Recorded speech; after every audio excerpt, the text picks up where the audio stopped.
Last week on UWA Wrestling Rampage, we saw Steve Knight distract the referee as Chris Daniels took the pinfall win with last rites over the anarchist Doug Williams to claim the 10th spot in the UWA television title tournament. What Stevie Knight did last week, Kenny, was despicable. Purely and utterly despicable. And Doug Williams has now got to go into that 10-man tournament in first position. A hard task for anyone. The Fallen Angel, of course, takes 10th position in that TV title tournament, and it seems like that title has been handed to him on a plate, while Doug Williams has got the fight of his life on his hands if he wants to be the first UWA television champion.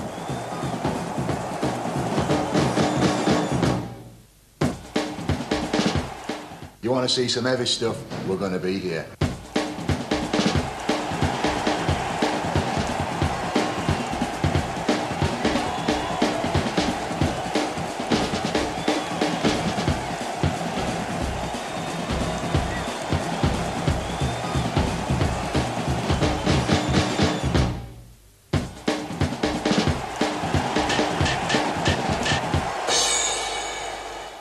Hello and welcome once again to UWA Wrestling Rampage, bringing you an hour of the best in British wrestling today. As you've just seen, the anarchist Doug Williams was defeated last week by the fallen angel Christopher Daniels, with a little help from hot stuff Stevie Knight. And that result has dramatic consequences for the 10-man tournament for the Ultimate Wrestling Alliance television title that will take place right here in just a couple of weeks. We now know that the anarchist will be the first to enter the ring for that match, and under the winner-stays-on rules, he will have to defeat 9 other top UWA athletes in order to claim that TV championship. We'll hear from the anarchist later on in the hour, and we'll see exclusive footage of what happened when Doug Williams caught up with Stevie Knight in the locker rooms after the match. Plus, we'll talk to another important TV title contender. Phil Powers is standing by with Jamila, and we'll have a word with him in just a few moments. We'll learn more about shadowy UWA official Dino Scarlo, and we'll witness a blockbusting international match as Tiger Mask battles to defeat Grand Naniwa within a 10-minute time limit. But right now, we're set for tag team action. The All-Nighters have journeyed all the way from Canada to compete against British favourites Too Far Gone. Let's head down to ringside for that contest, but on our way, we'll check in with Jamila, who has a few questions about the TV title tournament for Phil Powers. You must be a strong contender. What do you think of your chances? Bet I'm a strong contender. It seems like just lately everybody in the UWA's out to get the fly Phil Powers. I don't care who's in this tournament. You've got Kerry Cabrero, the fallen angel Christopher Daniels, Mad Dog Stuart Murphy. It's over the top rope and it's pinfalls. It doesn't... to worry about Powers is me. Oh, for Christ's sake, do I go great crash in yours? I can't just get out of it. Whoa! Ah! God! God damn it! Come on, what's in front of you? Get out of it! Ah! Ah! Damn it! Ah! God! Oh! Ah! Let it go! Come on! Ah! Ooh! Ah! Ooh! Ah! What's going on here? Ah! Damn it! Oh! Ah! Damn it! Ah! Ah!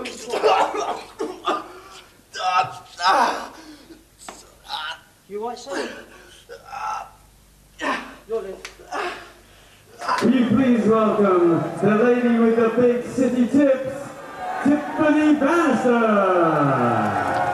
Welcome, ladies and gentlemen, once more to the Ultimate Wrestling Alliance Wrestling Rampage, as we see Live TV's Tiffany Bannister make her way to the ring. But Steve, what did we just see with Phil Powers, Mad Dog McPhee, and Johnny Storm? Kenny, I'm going to tell you, I'm in 7th heaven at the moment. 7th heaven. Not only have I got the lovely Tiffany to ogle here, but I've also seen Phil Powers get a good kicking. Well, it's good to see your moral fibre riding so high, Steve.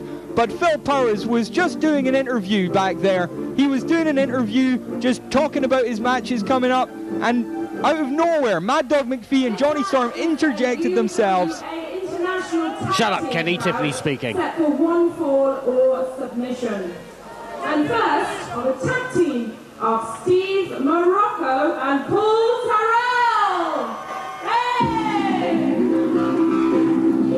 Well, here they come, Steve Morgan, Paul Terrell, Steve Morocco, Too Far Gone. But right now, I think what's more pressing is Phil Powers' condition. We're still waiting on word from backstage to see how he's doing. That was a major, major attack. Now, I was going to say, before Too Far Gone's entrance, you were blathering on about how Phil Powers had been picked upon.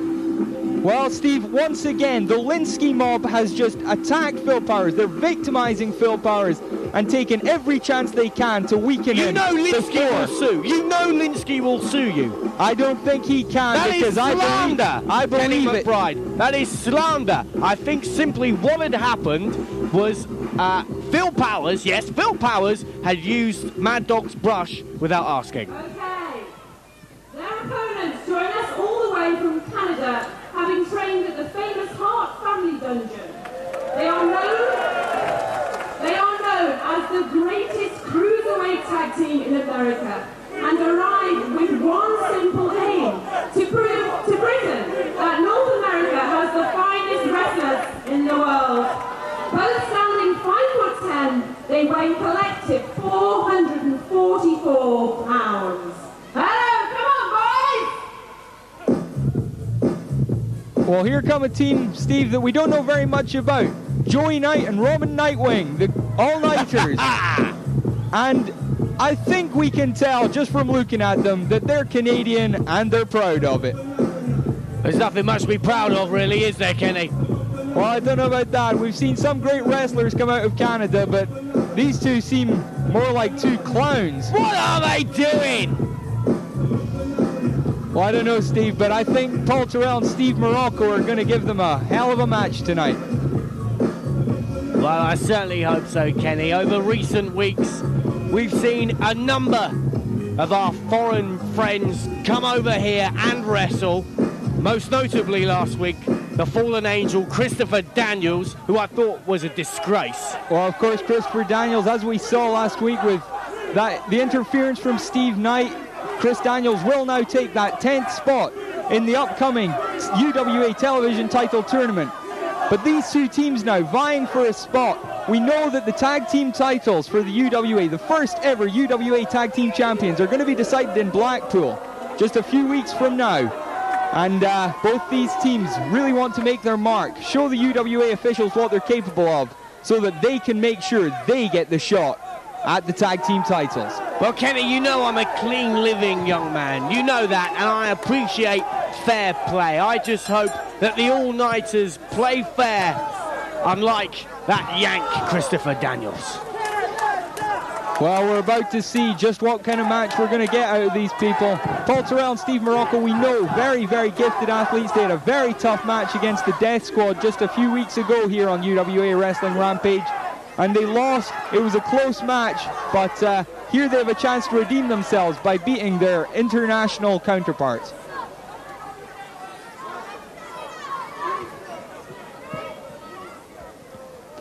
And speaking of international superstars, we've got them from all over the world here in the UWA. We saw Chris Daniels last week from the US. We're seeing the all-nighters right now from Canada. And of course, later on today, we'll be seeing Grand Naniwa versus Tiger Mask, all the way from Japan. Lovely move there. One of the all-nighters there, strutting his stuff. But here come Too Far Gone with a double kick. And now a big double suplex, taking down one of the all-nighters. I'm not sure which one that is, but they hip toss the other one. We have Knight and we have Nightwing. I'm not sure which is which. Like I say, I don't know these teams well. As Terrell and Morocco go with a couple of arm drags there. And now, double baseball slide. Takes down both all-nighters. Kenny, you've got to admire the all-nighters. As wrestlers and as men, they are completely spherical. Aren't they? Well, that's a perfect circle there. I'm not sure if that's a compliment for these guys or not, but they certainly seem to be going to work now on Paul Terrell. Excuse me, Steve Morocco. And what's this now? Double bulldog! These guys, you can talk all you want about what shape they are, but they're showing right now what good wrestlers they are. 1, 2. The all-nighters are little bullets of men, Kenny. And they're tagging in now. The other one coming in. Again, folks, I'm sorry. I don't know which is which with these two guys. I think Knight's the fat one. Thank you for your help, Steve. What are they doing now? That's lovely. Look at dance. that. Oh, And a double elbow drop. you've got to appreciate their natural rhythm. Well, if that's what you want to call it, Steve, then you go right ahead.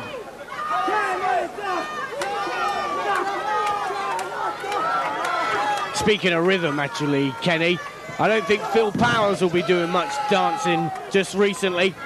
Well, no, we're still waiting on word from backstage. We understand he is getting some kind of treatment, but we don't know quite what happened to him. He's just in a lot of pain as far as we can tell right now. We will get you a more detailed update later on in the show. Do you know as what, Paul Kenny? Terrell comes off the top rope with a big elbow. Kenny, I would hate to think that Phil Powers is now going to be injured for that 10-man tournament. I mean, I really can't bear to think of that.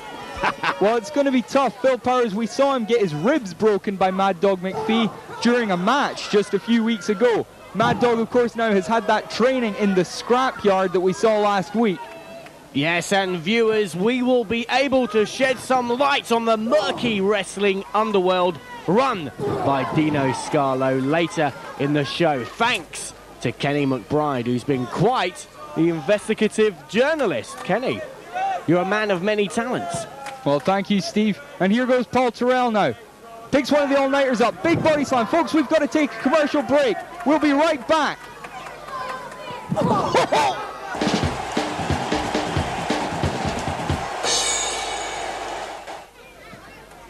Welcome back, wrestling fans. We're back with the action here on UWA Wrestling Rampage as the all-nighters going to work on Paul Terrell and Steve Morocco. Here he comes. We think this is Joey Knight with a big spinning dive off the apron.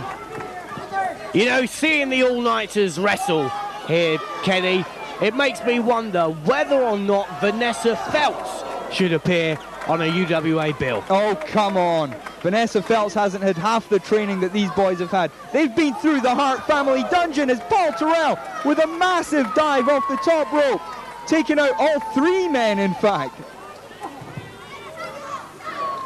And we're going to get another look at that great dive. Brilliant dive from Nightwing there. And another great dive from Paul Terrell off the top rope. As Paul Terrell tags in Steve Morocco now. Later in the show, fans, we'll be seeing Tiger Mask versus Grand Naniwa in a tremendous Japanese match. But here, Paul Terrell comes off the top rope. Big elbow drop in that side slam. Cover, 1, 2, 3. It's all over. Paul Terrell and Steve Morocco making their mark on the tag team division here in the Ultimate Wrestling Alliance. Kenny, I think the all-nighters should have made it an early night. Perhaps you're right, Steve. Perhaps you're right. They're pretty hungry after that. Paul Terrell and Steve Morocco celebrating the victory, getting their hands raised, and taking a couple extra shots at the all-nighters for no good reason, really. There's always a good reason for it, Kenny. Come on. But the all-nighters are now out of the ring, and Terrell and Morocco telling the world just how good they think they are. They believe that they're ready for the tag team titles. As we see the finish here again, Paul Terrell coming off the top with that big elbow drop and scoring the pinfall. 1, 2, 3. Well, you can be sure with that member of the all-nighters that both lads there had a soft landing. Actually, I'm surprised he didn't bounce. He looks like a little bouncy ball. And we understand, I'm just getting word from the back that we are going to get some word on how Phil Powers is doing backstage. As we see the all-nighters, one all-nighter carrying the other one out. That's nice to see that. A bit of support there for one another. That's what you need in tag team wrestling. But what you need more in tag team wrestling is the high-flying skills of Paul Terrell and Steve Morocco. After being beaten by the Death Squad a couple of weeks ago, Too Far Gone are making the most of this one. Too Far Gone celebrating a well-earned victory and hoping for greater glory in the tag team division. However, before the match, we saw Phil Powers suffer a cowardly and vicious attack at the hands of Johnny Storm and Mad Dog McPhee. Get out of it! Ah! Ah, damn it! Ah!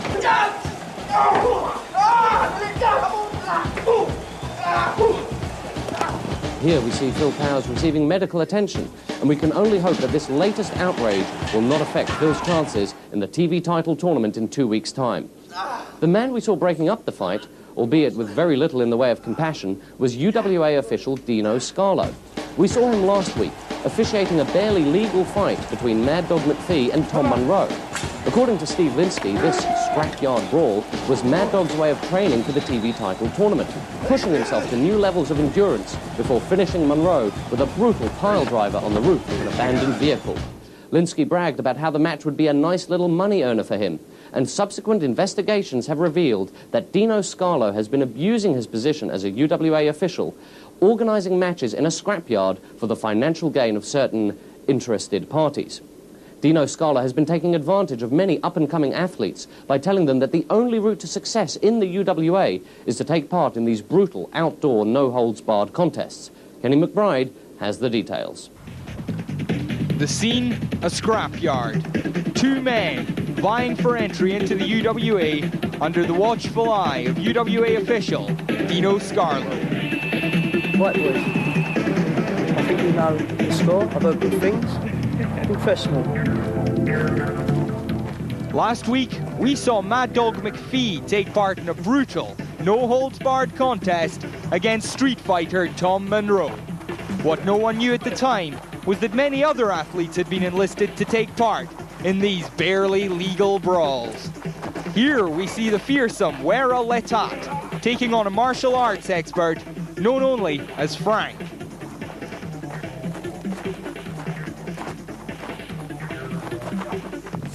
The fighters are hoping to impress the UWA officials, but it has become clear that there are certain interested parties who view these fights as their own personal entertainment.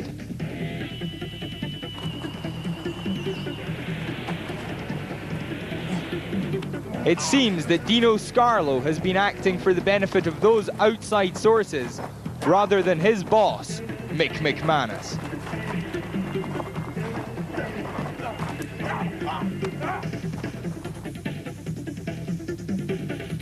Even though UWA official Sorsha is on hand to safeguard the athletes' welfare, this scrapyard is still an extremely dangerous environment.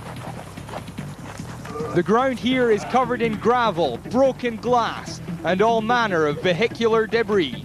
All kinds of foreign objects are ready to hand, and inevitably, they find their way into the match.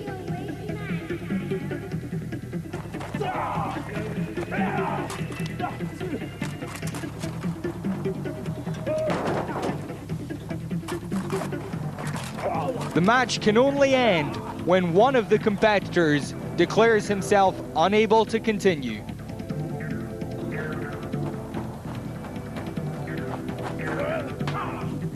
On this occasion, it was the fearsome Wera whose endurance led him to victory.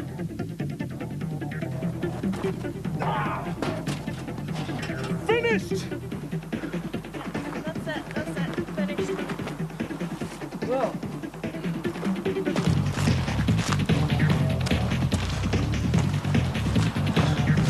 Yeah. Yeah? Yeah, what?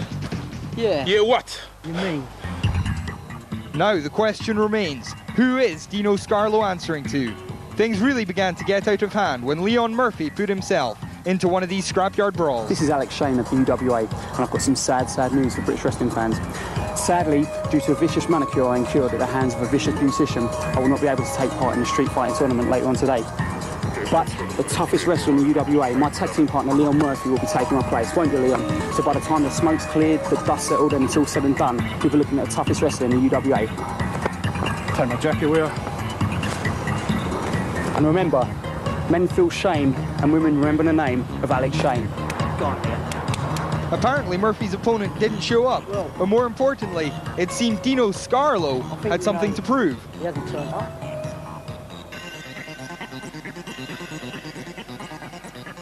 I don't know. Perhaps he knows something about you I don't.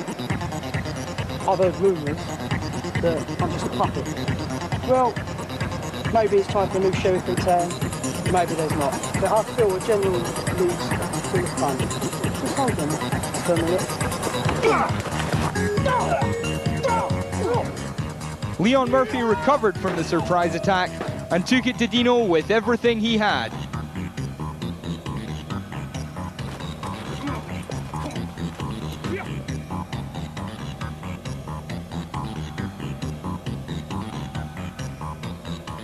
with an elbow drop on the ground.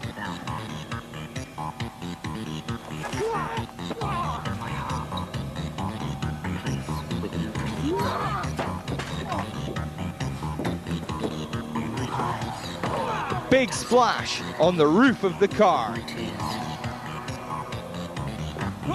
The action was so fast and intense, even our cameraman wasn't safe. Leon Murphy gave it his all, but who was Dino Scarlo trying to impress?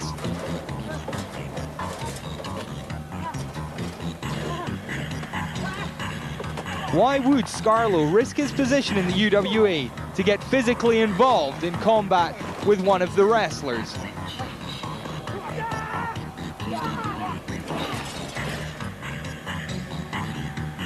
Scarlo certainly tested Leon Murphy's strength and his endurance, and the match only ended when a missed punch severely injured Murphy's hand.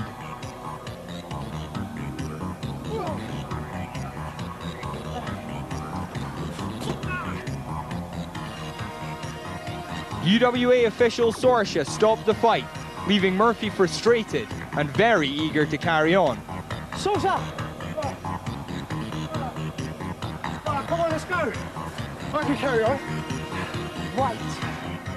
Okay, that is. It's fine. No, it's fine. But what was in it for Dino Scarlo? We know that UWA chairman Mick McManus was kept in the dark over these matches. So the question remains, where does Dino Scarlo stand? And who does Dino Scarlo answer to? UWA officials are conducting an inquiry into this sinister matter, and we will bring you any news as soon as it breaks. We understand that since learning of Mr. Scarlo's activities, both he and UWA official Sorsha have received a stern reprimand from UWA chairman Mick McManus, who has said, and I quote, "No match may take place unless it is officially sanctioned by the UWA chairman." So that would appear to be the end of it. The question remains, how did it happen in the first place? Joining me now is controversial manager Steve Linsky, the man who represents not only the anarchist Doug Williams, but also Mad Dog McPhee and Johnny Storm.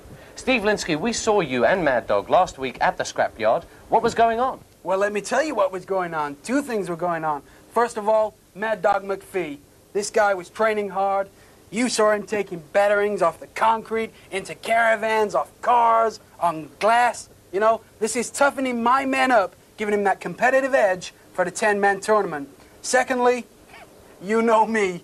What does Steve Linsky do? What does he always try and do? Make money. Well, Steve Linsky, we have no doubt that it was certainly brutal and tough for Mad Dog. Weren't you worried about the risk of injury to him so close to the 10-man tournament?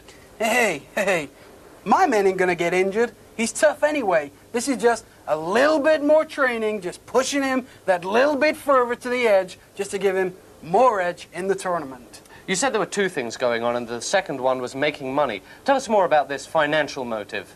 Financial motive. Let's just say there were certain interested parties who were working with me on this. So who organized that match, you or Dino Scarlo? Well, let me put it straight. Dino Scarlo was the organizer. I just reaped the rewards. So are you disappointed to learn that these matches have been effectively banned by UWA chairman Mick McManus? Am I disappointed?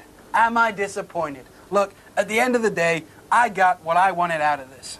Well, thank you for your insight into that situation, but before you go, I have to ask you about the situation involving the anarchist Doug Williams and the fallen angel Christopher Daniels. Doug suffers the consequences of the stipulations in that match. He'll be the first man to enter the UWA TV title tournament. He'll have to beat all other 9 competitors if he wants to win that title. Steve Linsky, I put it to you, your plan failed. My plan failed? How can you say my plan failed? Okay, yeah, I give Doug a chance. Doug blew the chance. 2 other things you got to remember. Mad Dog McPhee, Johnny Storm. But going back to Doug, you put him in first, you put him in last, you put him in the middle. You put him anywhere. He's got a good chance of winning. I have faith in Doug.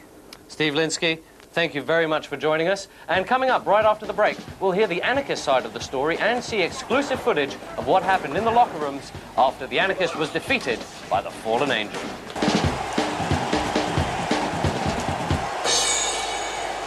Blinsky what he thought about the Anarchist losing to the Fallen Angel last week and consequently having to be the first man in the ring for the UWA TV title winner-stays-on gauntlet match, which takes place right here in just 2 weeks' time. Now we're going to hear what the Anarchist has to say. Hey, Doug, you ain't wrestling this match. Stevie Knight, you ain't got the wrestling ability to be in the same ring as my guy.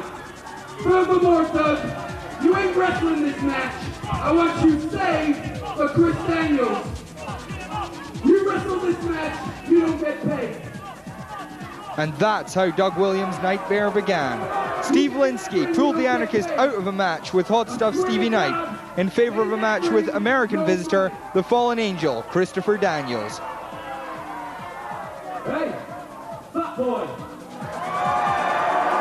shut your mouth. Anarchist Douglas Williams, listen to me, boy. I have signed to wrestle you. All these people seem to think you're the best thing since sliced bread. Let me prove just how great I am. Hey, Knight, you can kiss my backside. Controversial manager Steve Blinsky has a very clear strategy for all the athletes he represents. It's a high-risk strategy. He always signs his stars the most high-profile match possible. But some athletes, particularly the Anarchist Doug Williams, resent having their strings pulled. In the end, the Anarchist decided that he should follow his manager's recommendation and took quite some delight in the confusion caused for UWA officials. But then events took a dramatic turn. Had Steve Blinsky foreseen the UWA chairman's reaction? Mick McMahon sanctioned the match between the Anarchist and the Fallen Angel, but he added a tantalizing stipulation. If the Anarchist beat the Fallen Angel, he would win the 10th spot in the UWA TV title tournament, making him the last to enter the ring. But if he lost...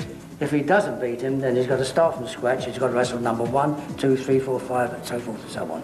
The UWA chairman, Mick McMahon, who has been a notorious rule breaker in his day, is quite tolerant towards rule breakers, but sometimes likes to add a stipulation to keep the wrestlers on their toes. Take, for example, the Anarchist Doug Williams. So when the match finally came, there was a lot more than a simple victory on the line. The Anarchist and the Angel seemed very evenly matched, and the fast-paced contest contained seesaw action throughout. It's time for all you goofy, limey Brits to make noise for God's gift to professional wrestling.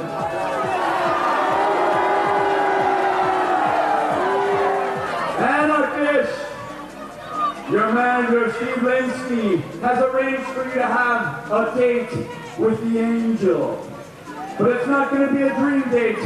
It's going to be your worst nightmare. So my advice to you, son, say your prayers. The Anarchist had been scouting the Fallen Angel for some time and knew that possibly his whole future in the UWA rested on the result of this match.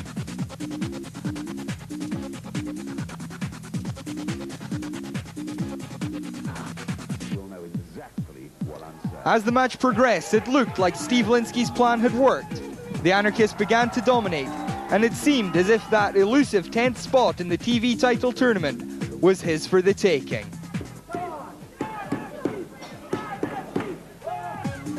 But Blinsky and the Anarchist had forgotten about Hot Stuff Stevie Knight, still smarting from that barrage of insults the week before.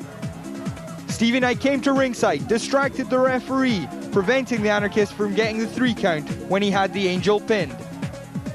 Stevie Knight, you dared step into the kingdom of the Anarchist and cause me to lose my match by interfering. What a cowardly way to do it. But you think that's going to stop me winning the TV title by putting me in at number 1? Well, let me tell you about the other 9 guys. They ain't going to survive either, because they're all going to succumb to the chaos theory, and they're all going to take a damn good beating. Immediately after his loss to the Fallen Angel, the Anarchist went straight after Stevie Knight. Here you see exclusive footage of what our cameras found in the locker rooms.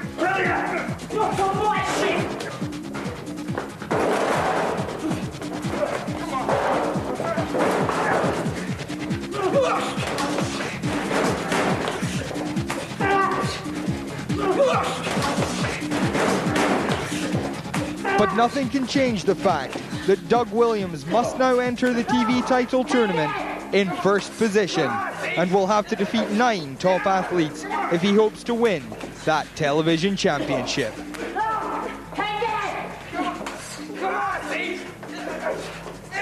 Let's look at the competition in the UWA at the moment. Now you have athletes like British Beef Danny Royal, you know, you have Paul Sloan, you know, good competitors, but at the end of the day, they're no match for the likes of the Anarchist Doug Williams, Johnny Storm, Mad Dog. Hi, I'm Jamila and this is... Hold on, honey. See, I know you usually call me your sweet and tender hooligan, but everyone else knows me as the fallen angel Christopher Daniels. Now, Jamila, I know you want to know what I'm going to do now that I'm the number 10 spot in the TV title tournament. Well, don't you worry, UWA, and all you British wrestlers here in the UK, I'm going to take real good care of that TV title when I bring it all the way back to the United States of America. And since I'm in the 10th spot, it's not going to take me very long. So Jamila, as soon as I'm done, maybe you and I can talk about that dinner you were wishing for later on. You can bring the title back with me to the US of A. Ha! Woo! You'll all bow down before the one you serve. We're just 2 weeks away from that UWA TV title tournament. We know that the Anarchist will enter first. We know that the Fallen Angel will enter last. And we know that Stevie Knight lurks somewhere in between. We'll take an in-depth look at all 10 competitors in the TV Championship Winner Stays On Gauntlet match right here next week. Back to tonight, however, and we're heading back to ringside for a 10-minute time limit match that pits Tiger Mask against Grand Naniwa. Over the past couple of weeks, we've seen British athletes adapt brilliantly to the Japanese style. Jason Cross battled valiantly against Tiger Mask, while Kerry Cabrera fought an outstanding contest against Grand Naniwa. But now the two visitors from Michinoku Pro Wrestling are back, and this time they face each other. Steve Morgan, this should be a tremendous match between two of the best athletes Japan has to offer, Tiger Mask and Grand Naniwa. Kenny, I just want to know if they've both got new masks for it. No, it's the old one. God, couldn't even get a new mask. Oh, come on, Steve. Why must you insult these men's masks so much? These masks are part of a great, long, time-honored tradition. Yeah, pantomime. And besides, Steve, don't you remember Kendo Nagasaki, one of the all-time greats in British pro wrestling? Don't you notice Big Papa T wears a mask, and he's supposed to be one of your favourites? Yeah, but his mask is a little bit more stylish, Kenny. There's a difference, you know? His opponent, also coming from Michinoku Pro Wrestling Japan, former Middle America middleweight wrestling champion, weighing in at 205 pounds, he is Grand Naniwa. And here we see Grand Naniwa again in a mask, Steve. Yes, we know. Kenny, this really is a meeting of masks.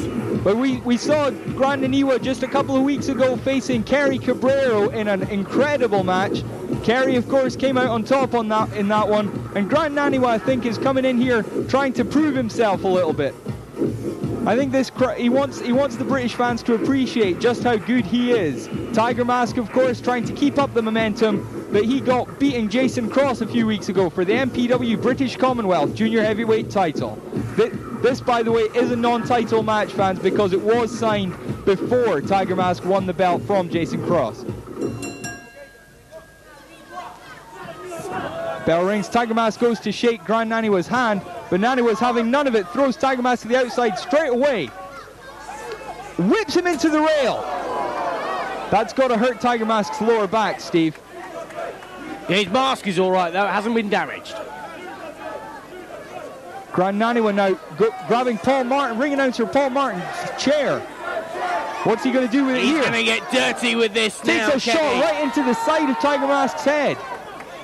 Unbelievable scenes, Kenny, and there's more of this to come after the break.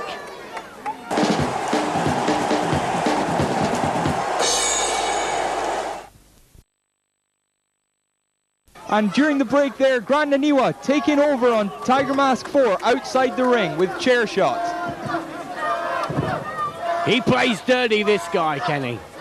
He does. He can be a very vicious fighter, which is a shame because he's such a great technical wrestler, such a great high flyer. He doesn't need to do all that. But he just likes to embarrass his opponents as much as he does to beat them. Actually, I'll tell you what, the referee looks like a member of the All-Nighters. That's Ted Tanabe. He's one of the most respected officials in the business, Steve. I don't think you should be insulting him. He's got a very tough job to do in there, and I don't think you could do any better. Forgive me, Kenneth. Forgive me. He's having a crack, though. And speaking of tough refereeing jobs, Steve, I pity the person who's got to referee that 10-man gauntlet match for the UWA TV title we've got coming up soon. You're absolutely right, Kenny. That guy is going to have his hands full.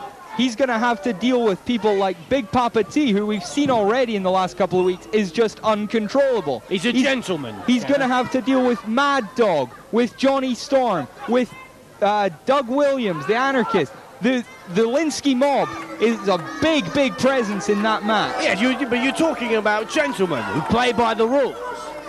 I don't think so. And as we know, Steve Knight, he's not much of a fair player either. We just don't know what's going to happen with that match, do we, Steve? Unbelievable stuff. And I tell you what, Grand Naniwa is not winning many fans here. Grand Naniwa going with a big headbutt on Tiger Mask, putting him down. Now lifts him back up and goes with a snap mare.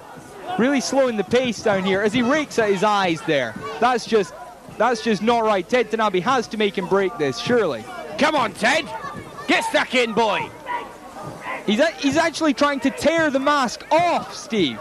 Do you know, well, I wish him best of luck. Do you think, Kenny, that the ref in one of these matches should be made to wear a mask as well? Because I don't find Ted that attractive. Well, I don't think it's his job to be attractive. It's his job to call things straight down the line, which is something else that seems to have been a problem in the UWA recently. What with what we've been hearing about Dino Scarlo and his shadowy contact. Now, don't draw assumptions about Dino Scarlo. I'll wait and see what develops as we saw there Grand Naniwa with a headbutt followed by a leg drop into Tiger Mask's groin. Now picking Tiger Mask up, hooking him up in the corner. What's he going to do here? Oh no! Oh no!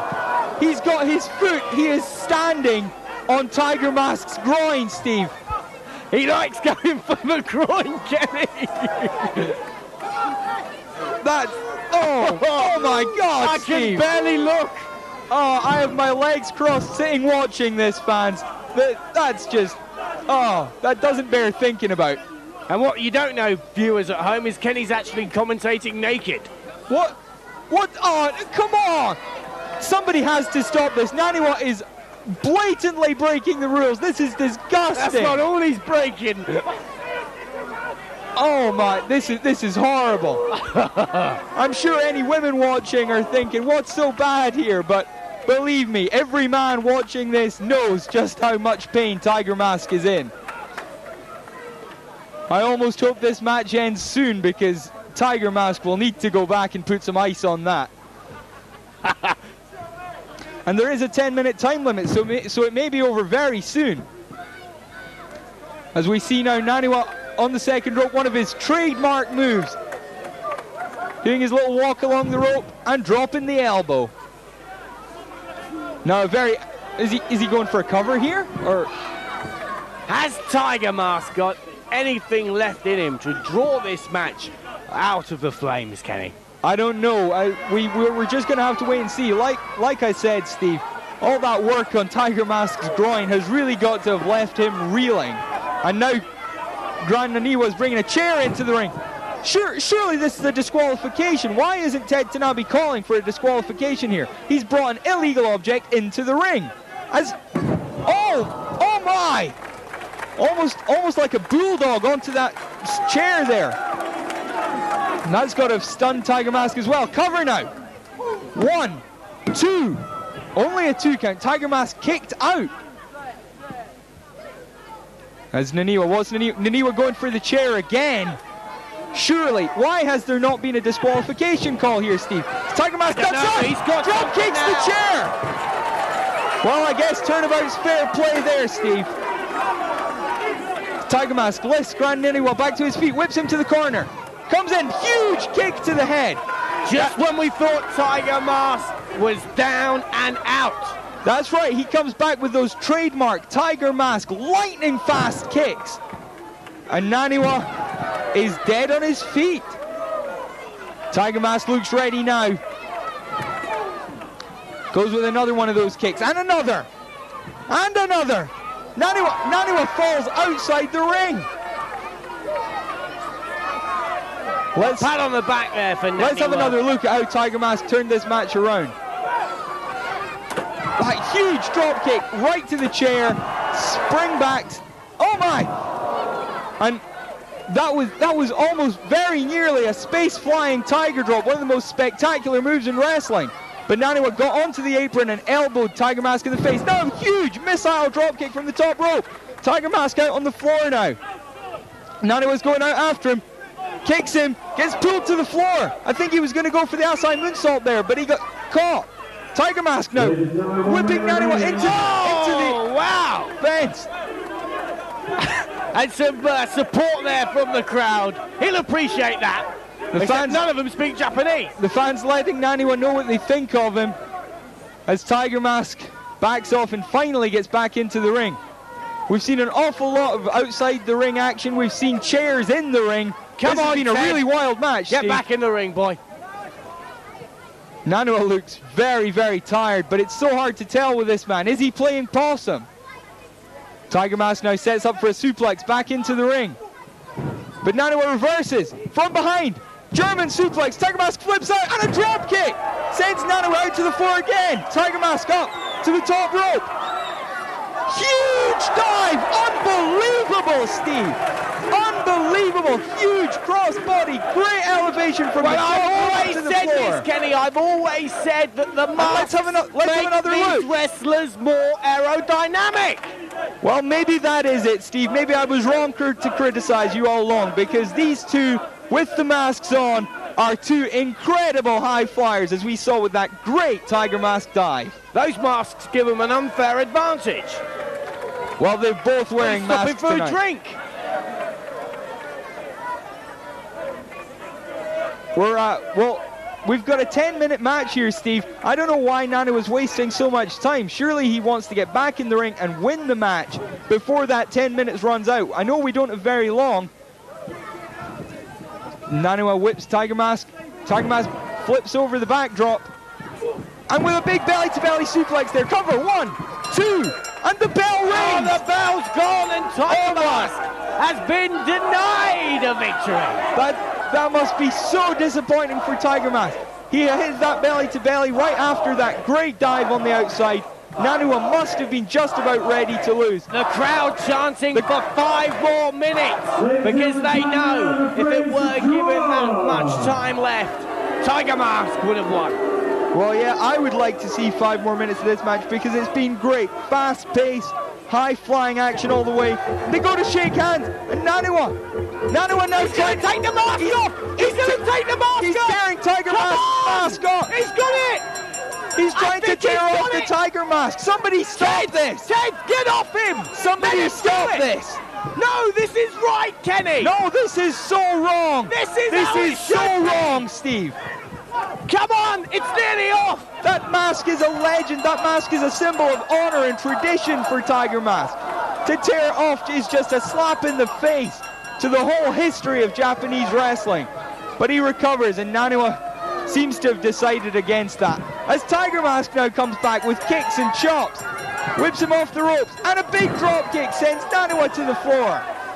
And I think Naniwa's had enough now. Well, we see fans, our officials, now escorting Grand Naniwa out of the ring. And wrestling fans, this will go down in the record books as a time limit draw. But I think, Steve, a moral victory for Tiger Mask there as he salutes the fans. And the crowd recognise that one, Kenny. And next week, wrestling fans, we'll be taking a look at all 10 men who'll be in the UWA television title tournament. And that match itself, we'll see a week from then. You know, Kenny, I just can't wait. Neither Tiger Mask nor Grand Naniwa can be satisfied with a draw, and I'm sure that score will be settled at a future date. That's all for this week. Please join us again next week, same time, same place, when we'll be taking a very special look at all the competitors who have entered the 10-man Winner Stays On tournament for the UWA television title. We'll see you then.